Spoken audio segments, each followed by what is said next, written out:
Welcome, my friends, to the Be a Paid Speaker Now podcast. I'm Deborah Deras, your host. Each week, you'll hear from top experts in the speaking industry who will share their insider secrets. Learn what works and what doesn't by hearing real stories of success and failure. My intention is to be your speaking coach to help you reach your goals faster and easier. I believe you are the messenger for the message. So thanks for tuning in, and let's get started. Welcome back to another great episode of the Be a Paid Speaker Now podcast. Today is a special day. And I know you're saying, why is today a special day? Because we don't just have a guest. We have my beautiful sister that I have known for over a decade. She is just, in fact, I met her through reading her blog. She's one of those people that when she writes an article, it's not just great content, but it's juicy, friends. It's something that you want to read. You want to know more about. You're like, who is this woman? Well, let me tell you who she is. It is Nancy Marmolejo, and she teaches entrepreneurs, leaders, and teams how to tap into their deep genius and use it to lead and create more powerfully. Since 2003, she's helped clients from around the world communicate their messages more clearly and understand the mission beneath the work they do. And today she is our guest on the Be a Paid Speaker Now podcast, and the crowd goes wild. Welcome, Nancy. Thank you. Thank you. I think you and I have known each other close to 15 years if we want to go over a decade. I really feel like I was thinking 11, but then I'm like, I don't know, time goes so fast. It has been a long time. You were sort of like my first online colleague friend that I met. And really? Yeah, you had emailed me after I had published something, and yeah, there were just all these commonalities we found, and it's been a great journey being your friend and your colleague all these years. Yeah, it's sometimes you can feel like you're the only one doing what you're doing, and then when you find someone else that's doing something similar, you're like, I'm not alone in this crazy entrepreneurial world, because it's not easy, friends. People have day jobs for a reason, because you know where things are coming, but I wouldn't trade it for the world. Being able to use my talents and skills to be of service and to be on purpose and to live my soul's contract is priceless, right? Exactly. So for those people that are listening that may not know you, Nancy, why don't you tell them just how you got started, just your journey of becoming an entrepreneur and being a speaker?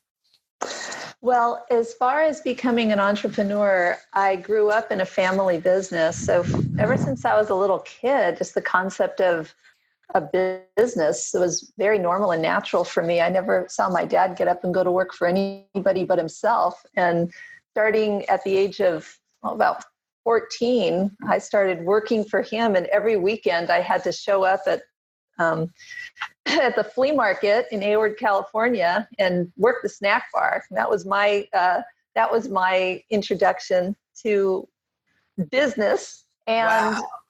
It was hysterical because, there was like publicity stunts. There was a flea market wedding. We'd have it was kind of a crazy place, but it was really fun. And then the other part of it is growing up in this big family, there's a lot of occasions for public speaking. There's always a wedding where somebody has to make a toast, or a funeral where somebody needs to give a eulogy, or there's something. You got to stand up and tell people stuff. So from an early age, it was that, Nancy, go over there and read that story you wrote for school, or get over there and read that poem. Or, when my grandmother died, I spoke at her funeral, and my uncle, suddenly I became like the funeral speaker in the family. And it was just such a natural progression. And then after I finished college, I became a teacher. So teaching, you're basically speaking to I could say sometimes a resistant audience. Definitely. I was teaching for 16 years to adult school. It was a university, but it was 6 to 10 p.m. to working adults. And it was like, that was the best training I ever had to be a speaker. Yeah. You know what? And what's really great about if you've been a teacher or any kind of a facilitator is that the energy of the room, you are so tuned into it. You are so tuned into whether people are receiving you or not. And if somebody's spacing out, I think you become this a finely honed craftsperson if you've had to stand up every day and speak to either adults after work in the evenings, or teenagers in the middle of the day, or young children right after they've eaten sugary cereal for breakfast. So there are lots of good challenges there. And it's so important because speaking is like conversation. It's a two-way street. Often people think it's just you and the words that you want to communicate, but there's energy, and you need to facilitate that energy in order to capture people's attention. It's really an art to do that. It's not the left side of the brain. Well, here's words on a paper and I'm going to throw it out there. There's the whole, and this is where I feel like is your talent and genius too. Like, you're just so creative. I mean, whether you're writing or whether you're speaking, one of the things that I think is so special about Nancy, make sure you follow her on LinkedIn, Nancy Marmolejo, is just she makes her words come alive. Like, she puts visual, auditory, kinesthetic, olfactory, gustatory, every sense in every word you write. Like, there's people I would never read their posts, but yours I would read. If you wrote a whole page, I would read it. So, I mean, that's just, is that just something that's natural to you, or is that something that you've worked on? I think it's just what you were saying, is that having that conversation. So when I'm writing or when I'm speaking, I definitely feel like I'm in conversation with someone, and I'm aware of their receptivity. Might be a little different with writing. You have to cross your fingers and hope they are going to read it through. Sometimes people do, sometimes people don't. But yeah, I definitely enjoy that. I think that social media has given a lot of us opportunities to improve our writing and to improve our speaking, just because we can do videos and live streams, and we can write posts, and people who you might not have realized were really good writers write these very insightful reflections about things in their life and things in their world and things in their businesses or work. And it's fascinating. I get great enjoyment from it, since newspapers don't really exist anymore. Exactly. I read the commentary from people I know, and it's like reading a column. I love it. And this is really why I wanted to have you on the show, besides just I love you and I want to be around you, is because I know a lot of people that are doing social media for business completely the wrong way. They're just giving facts, and they're not connecting, and they're not communicating their brand. And I know that's part of what you teach and part of what is your expertise. How do you use your social media platform to position your brand and to grow your business, speaking and doing your consulting work?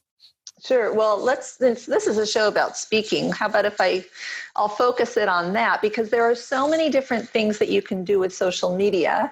And I know what you mean by there are a lot of people making mistakes, and I see those all the time.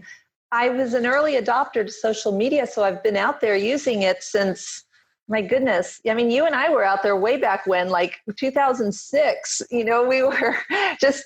We sure were.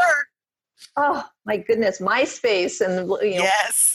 Facebook when it first came out, and, LinkedIn when it was just more like this, I don't know, it felt like this gated community with a big old rusty gate you had to pull over. It was hard. And I know we want to talk about LinkedIn today, but before I do that, I just want to let people know there are a lot of different platforms out there. There's, let's say, there's Instagram, there's Facebook, there's Twitter, there's LinkedIn, there's YouTube. There are probably some more that are popping up. And what's important is that, let's say, you have to understand yourself as a speaker. Are you 100% a speaker? Are you 50% speaker and 50% coach? Are you 50% speaker and 50% executive? I mean, to what degree is speaking? If you are 100% a speaker, then every single place you show up, you are positioning yourself as a speaker. For a lot of people, speaking is a revenue stream. It's not 100%. You might be doing trainings. You might be doing online courses. You might be working one-on-one with people. You might have a regular job that may or may not be related. You might be the head of an organization who needs to go out and speak to let people know about your organization. So it's really important to just understand your different roles that you play and whether you're going to position yourself the same on every single platform or whether you're going to vary it slightly. That's kind of an advanced question to consider, but it's really important to just have an intention behind each one. So I can give you a couple of examples, and then I want to actually land on LinkedIn so we can talk a little bit about that. Is that all right with you, Deb? Yes. Okay. And I, one of the things that you said, I want to really emphasize this is I say, and I have a program called Be a Paid Speaker Now. I don't know if you know, and I say the first thing is clarity is cash. So having an intention and knowing what you want your speaking to look like. Because I interviewed somebody last week where he said, he was a full-time football player turned HR manager, and he was just doing speaking as a side gig. And it became so fun and just so enjoyable that he made it his full source of revenue. But he said it's perfectly acceptable if you just want to do it as a side stream of revenue. But you have to decide what is your intention. And you need to have an intention on every single platform. I watched I think it was your LinkedIn. You had a video on LinkedIn and you were talking about having your intention. But what are some mistakes that people make when they get on LinkedIn? Because LinkedIn is really great if you want to connect with Fortune 500 companies. All of the C-suite is there. Right. I want to get to that. There was another question you'd asked me about different platforms. So I want to just make sure I get to that. If let's say you're doing Instagram, you're doing Facebook, and for some people, Instagram, it's going to be pictures of themselves speaking, pictures of themselves with their audience, pictures of themselves involved in speaking, or it might be around your topic. Maybe you have an inspirational topic and you're posting around that, and the same thing on Facebook. So those are really good promotional to show you in action. Let's land over here on LinkedIn and talk about some of the mistakes that people make, because there are a lot of opportunities out there that people are getting passed over for, and you're probably going to kick yourself when you hear what some of these mistakes are, realizing, oh my gosh, why didn't I do that? And I would say the number one mistake that people make on LinkedIn who want to be speakers or want more people to find them as speakers or hire them as speakers is they don't have anywhere on their LinkedIn profile that talks about them as a speaker. Exactly. It's like, so here's your name. And then under your name, you get this headline, which you actually have quite a few, you got a lot of room. You can write like a whole sentence. I think you've got like 120 characters. There's a count. I mean, I'm not so granular that I know every single number on it, but people will write CEO, of my company. And that's their headline. Right. It's like, what are you doing? I tell my clients, it's like, why don't you write keynote speaker, podcast guest, radio guest, breakout session facilitator. I mean, why not put those words there, including speaker? And I always put keynote speaker because let's go big or go home. Exactly. Right? Girl, I do that too. And it's like, otherwise you're wasting real estate. Why put something there so you're the most obscure person on the planet, right? Yes. And one of the LinkedIn experts who mentored me, I went and found some of the best LinkedIn experts over the past few years. I paid thousands and thousands of dollars to get mentored by them. And I was able to sort of cherry pick the things that they taught me that work the best and keep them just for me. And it was really pulling out just the things for speakers.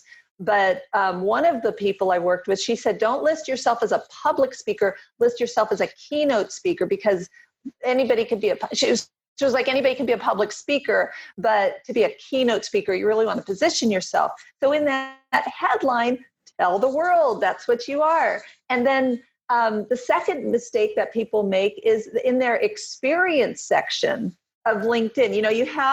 You have your name up there by your picture, and then you have this headline, which is that little blurb that goes under your name.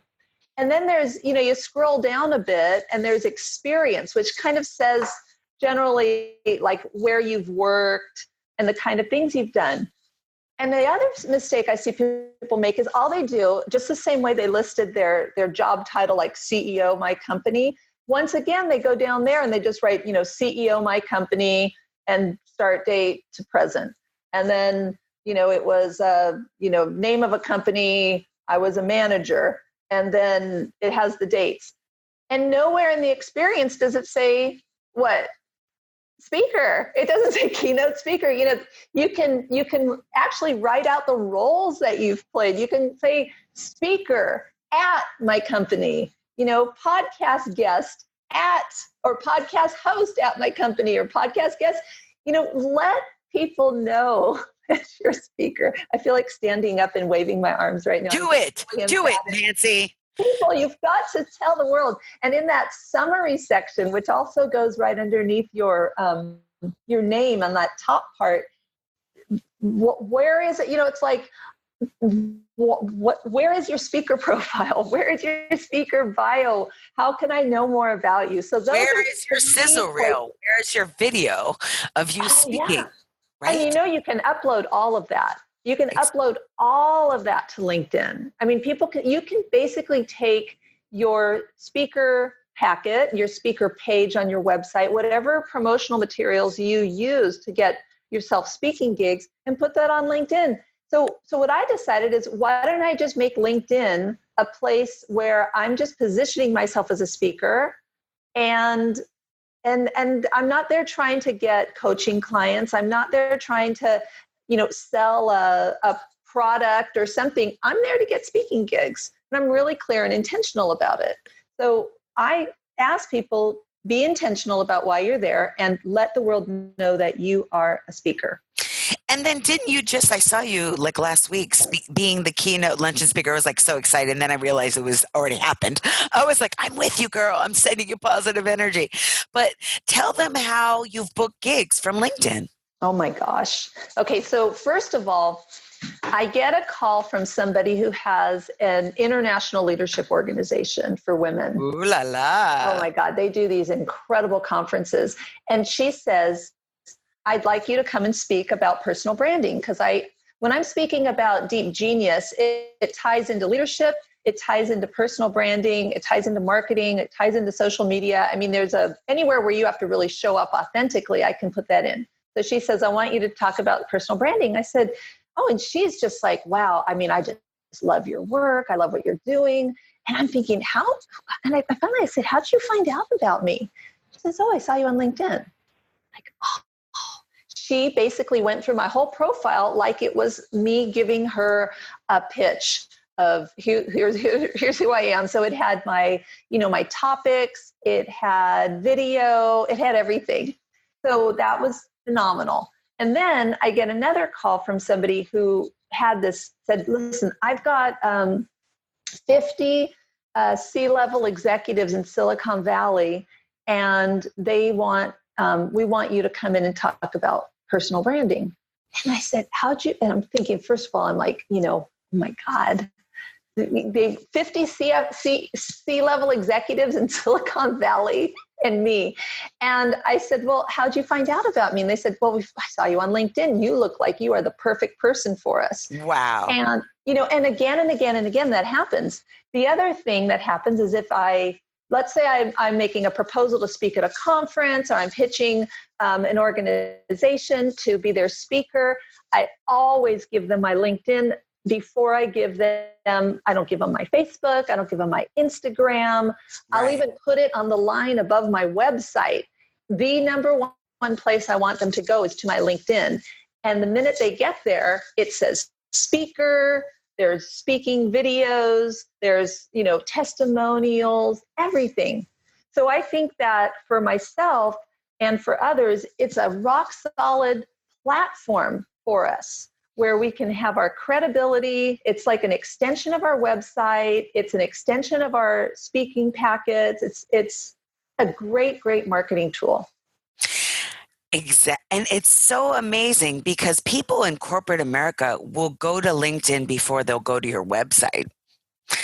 Oh yeah. They want to see if you're the real deal. That is like the vetting of validating your credentials, because it's not, of course, on your website, you're going to say everything that's fantastic about you, but they want to see what dates did you do this and where were your projects and who's endorsing you and what reviews do you have. And it's a lot of social proof, and it's a really great platform that I think a lot of people aren't putting the time and effort in. I have a confession to make, Nancy. I was teaching a LinkedIn class to a small business development group, and I'm like, we are leaving money on the table if we're not using LinkedIn. And I'm like, I need to be using LinkedIn more. You teach what you need to learn, right? So I'm like showing them the inbox, and in the inbox was the recent keynote speaking gig that I just had in Florida. This HR manager had emailed me, or not emailed me, LinkedIn me 2 weeks before, like a very lucrative speaking engagement to be their luncheon keynote speaker for a room full of 300 people that could all hire me. And if I didn't go into that message box, I would have missed it. And there's a lot of spam in your LinkedIn message box, but it's worth it to search through to see if there's opportunity. So what would you say 3 things, or did we already go over that people could do to improve their LinkedIn? I know you mentioned, your title and having your videos and things like that, but is there anything else we missed? I think it's like the reverse of all the mistakes. But really quick on that spam that you find in your inbox, I have prevented spam from coming into my inbox. Oh, tell me. I don't accept contacts. I don't accept connections from anybody who has a sketchy description. I don't take just anybody. I'm really vetting people. I consider my connections there sacred. I'm not there to collect a bunch of friends. I want people who are real deal, like we are there to help each other. So if somebody has lead generation or lead generation software in their description, I don't take them on, because the times I have, I suddenly start getting all of these messages about getting software that's going to send automated messages to everybody on LinkedIn. I said, no, just say no.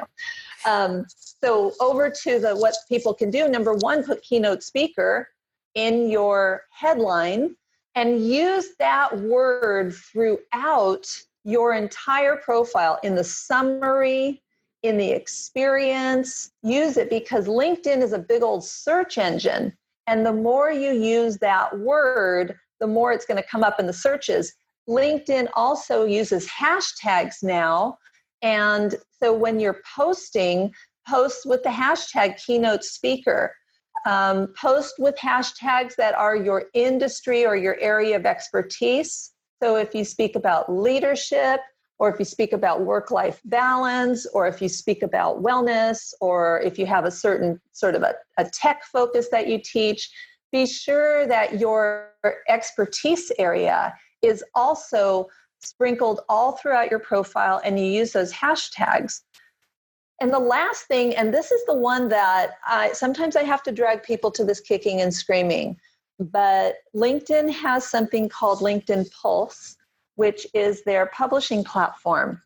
And I highly recommend that you post something on LinkedIn Pulse, and that you get maybe at least, let's say, 10 articles. I mean, I know I'm not one of those people who says you should be publishing twice a week, because I have a life too. And I understand just marketing and working with your clients and doing your business is a lot. But if you can just create at least 10 articles and have them on LinkedIn. 10? Oh, gosh. Okay. How-to articles, okay? A case study, any kind of trends in the industry, mistakes people are making, best practices. There's 5 categories right there. If you can write 2 on each of those categories, you've got it. But just, write those. Say them again. Trends. I said it off the top of my head. All right. I said how to, case studies, mistakes that people are making, trends in your industry, and best practices. Fantastic. Okay. So let's say, or maybe you're a kind of person, you just want to write a bunch of how-tos. People love how-tos. Put those in there. Make them like anywhere from, 1,500 to 2,000 words. Actually, the more words, the more people read them. I know that's asking a lot. So even if you just do like 1,000 words, do 1,000 words, get some images and put them in there. LinkedIn loves images with it. Make it pretty and make it look like something people want to read. Don't just throw a bunch of text on there and go, all right, I did my 10. Do some text, do some pictures, make it look really nice. And the great thing about that is that then you have content that you can reshare. So you post these 10 articles and you can repost one of them once a week. So every 10 weeks, that article will recirculate. You see what I'm saying? It's like genius. I hope I they're know. taking notes. You're a genius, man. That's There are some. missing. I have a couple. I cheat a tiny bit. Okay, so I will give you a tiny bit of cheating. And what I do is I have some of that stuff automated, so it will post articles when I'm busy. Because I mean, how can you be in so many places at so many times? Exactly, friend. But I have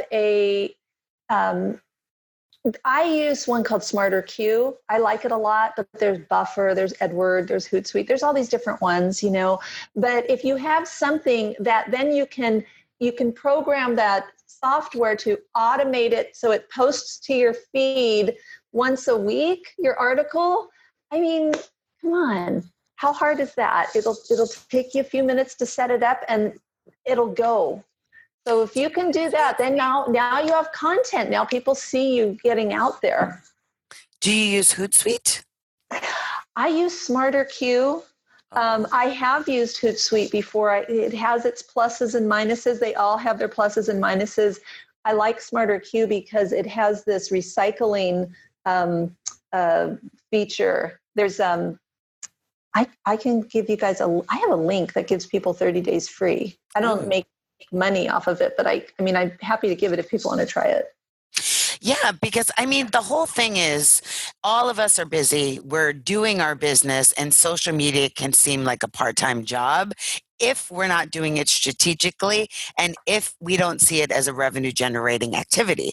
But I consider posting on LinkedIn as if I were showing up to a networking group, but without having to put on the lipstick or getting in my car. So it's much more convenient. And so I have the intention that it's really going to have a return on investment, but it will only if you're doing what Nancy says and have a strategy and you're showing what your talent, what your genius is, what your skills are through articles. Or for me, it's much easier to do a video. I rather just like get on camera and just do like a 1-minute video. But for SEO purposes, it's really important to have those keywords, and those articles are where you're going to get it. So I absolutely love that you're giving them guidelines to what to post, and also using the SmarterQueue, how to post. And the other thing that people need to realize is if you're not on the top of people's minds, people don't necessarily hire the best speaker. They hire the speaker that they see, that is visible to them. So I know one of the things you're the queen of is branding. How do people stand out in the busyness of LinkedIn? How does their brand pop out when people are scrolling? Well, I definitely think that frequency is a plus. I don't like too much frequency where it becomes this bombardment, because if it doesn't have high quality, that is a problem. But you want your profile to be well written. You want it to be consistent. You don't want to, like, I've seen people who will say that they're a speaker in their headline, but then when I look at their experience, I don't see anything that says speaker. They might have a 9-to-5 job, or they might have a business where it doesn't seem like it's congruent. So I think the first thing that you want to do is just, again, we'll go back to intention. What's your intention there? If your intention is that you want people to notice you as a speaker, because I see LinkedIn as a platform for speakers, it is fantastic. Other people see it as a platform for finding a job, and other people find it as a platform for finding their next consulting client or coaching client. I really look at it as a platform for speaking, and it simplifies things. I don't have to try to say 10 different messages. I'm just saying one message. It's, hey, here, this is what I talk about. This is my topic, and this is where I talk about it. This is my topic. this is where I talk about it. It's really easy. I'd say it's 80%. This is my topic. And I just post about my topic or peripheral topics that tie into my topic. And it's so wonderful because there's so many features that they're adding. One of the features that I really like is Slideshare, where you can have like PowerPoints, and the PowerPoint wouldn't be replacing you. So you're not going to give your whole PowerPoint that they wouldn't have to hire you. But I was looking for a speaker on Snapchat. I think this was a few years ago when Snapchat was really popular.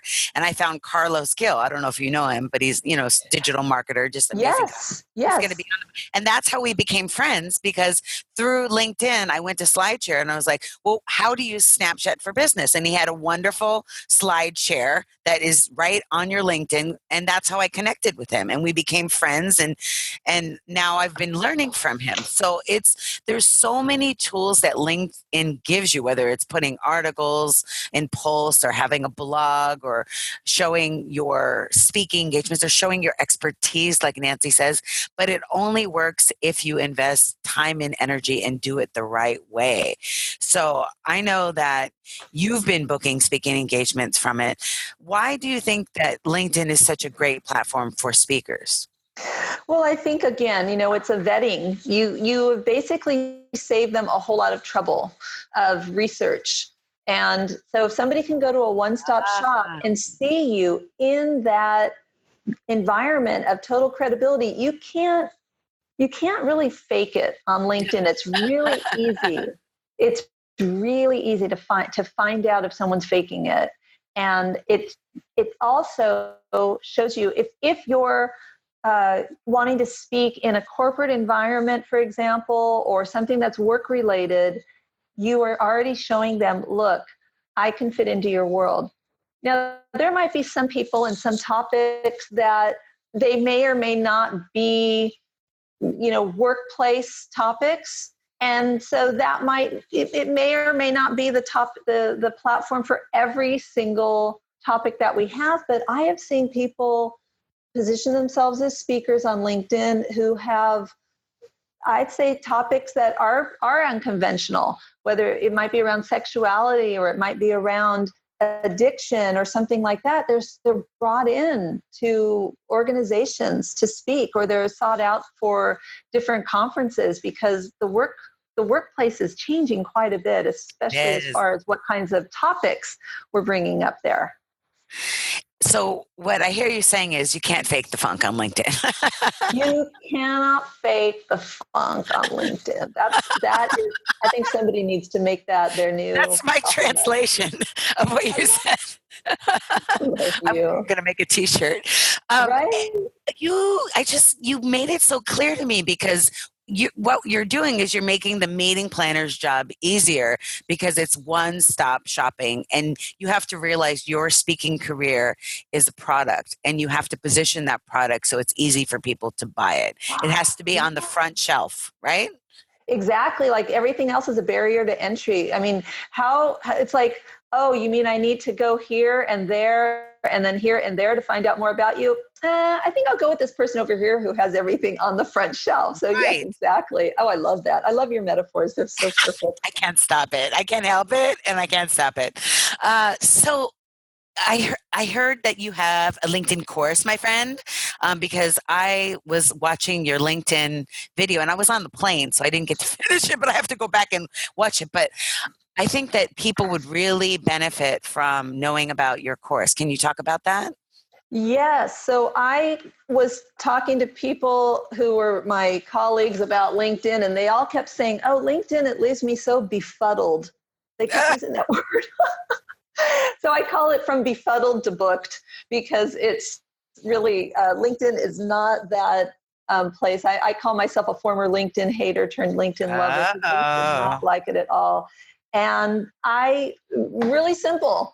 I show you how to position yourself as a speaker using LinkedIn. And that's worth the price of admission. It is such a great tool for speakers. And I show you all of these different little tips and tricks and everything that people seem to be overlooking and how to enhance it.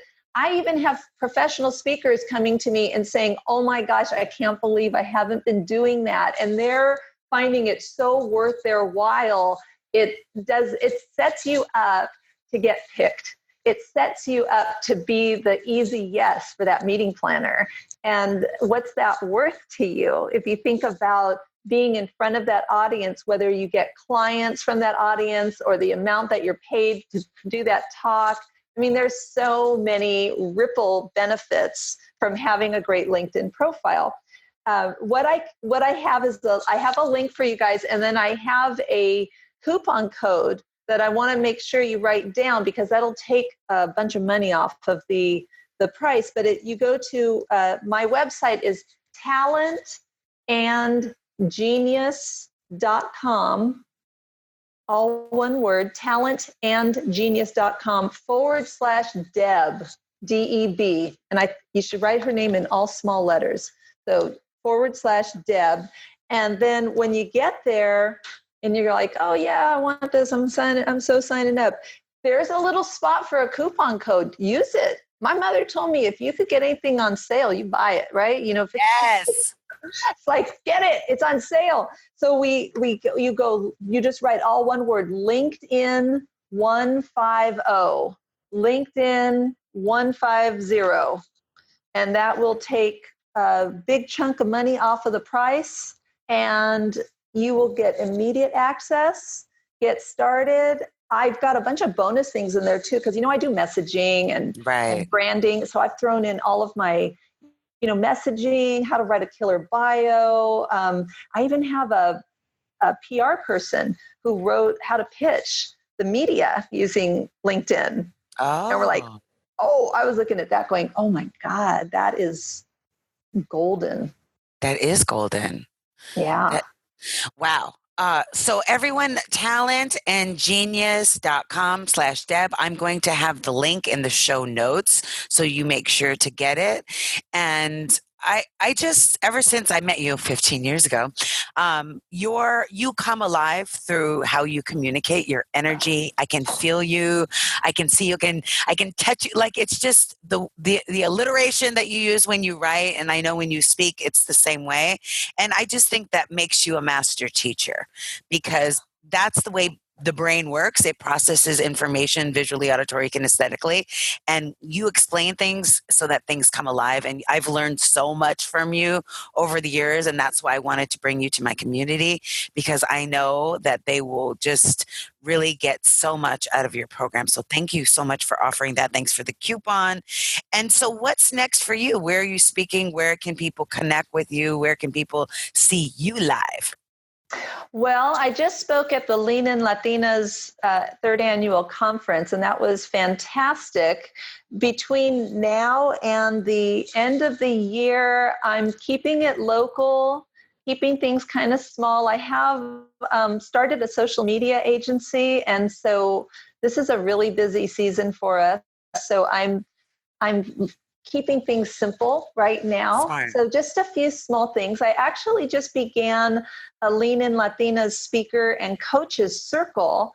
And one of the first things that I'm going to do is to put together some meetings that are here in the San Francisco Bay Area for Lean In Latina members who want to speak, or maybe they are speakers and they just need to hang with other speakers. Just starting a resource guide, just like, hey, where are the gigs? Let's put them on this spreadsheet and share it. So really a lot of mentoring is happening right now, and that's all volunteer for me. I found myself mentoring more and more, and I really want to see people, I want to see young women get up and really express themselves in their voice. So that's the speaking that I'm going to be doing between now and the end of the year, is just really focusing on keeping things small and local. And then as the new year comes up, I definitely look forward to being out there at some more conferences. I like going to audiences that I don't usually speak to. I've been speaking to engineers and CFOs, and we just love each other. Good. Oh my gosh, because it's like I give people permission to allow all of them to be seen. Oh my gosh, and there's everybody's been told to get into the box. It's like I feel like I have this power to tap people on top of the head, and boom, they turn into these magnificent like the good fairy, all these great Well, things. because you're giving them permission to shine their light. And a lot of times when Yes. you're working for a company for a long time, you feel like you need to be in that gray cubicle, and you're giving them permission to say, hey, you could be that yellow square. You don't have to be that gray triangle or whatever. So true. So true. I love it. So yes. So that's just really keeping people free and good. Love it. So make sure you connect, right, with you on LinkedIn. You can look her up, Nancy Marmolejo, and I'll put the LinkedIn link and look and learn, my friends. You can learn a lot and get to the website, talentandgenius.com/Deb, right? Yes, talentandgenius.com/Deb. And remember the coupon code LinkedIn150, all one word, and that will give people a big discount on the LinkedIn class for speakers. Well, I want to thank you so much for being on the show, and I hope that you took really good notes, or you're going to want to listen to this again when you're not driving so you can write it down. We learned that you can't fake the funk on LinkedIn. We learned we save people that are looking to hire you time and energy by having your quality articles and your great information. We learned to do LinkedIn with intention, and there's so much more you can learn. The whole point of this is it's important to be visible. I believe that everybody is a messenger for an important message, and it's your unique message. Even if there's other people that are speaking on your same topic, no one is going to shine the light like you are. And when you are an expert, sometimes you think, oh, well, people already know this, but they may not. And you're giving yourself permission and giving yourself the opportunity to put yourself out there will help and transform so many people's lives. And that's really what my soul's contract is, helping people to transform others' lives so that we can leave the world a better place. So I'm just so grateful for you, Nancy. And I'm so grateful for all of you. If you love this show, I would really appreciate it if you would go to iTunes, give it 5 stars, write a testimonial. And you know what I always say, sharing is caring. Share it with your friends, put it on your social media, and let's get this podcast blowing up. Because if everyone is out there speaking their truth, being the message for the messenger, what will this world be like? I think it would be amazing. And I want to remind you that with the power of synergy, anything is possible. Thanks for tuning in. And remember, you could go to the beapaidspeakernow.com academy and learn how to put your expertise to being a paid speaker. Ciao. Remember, you are the messenger for the message. And with the power of synergy, anything is possible. Thanks for listening. If you would like to receive a free ebook on how to speak with confidence, you can get it at deborahderas.com/speaknow.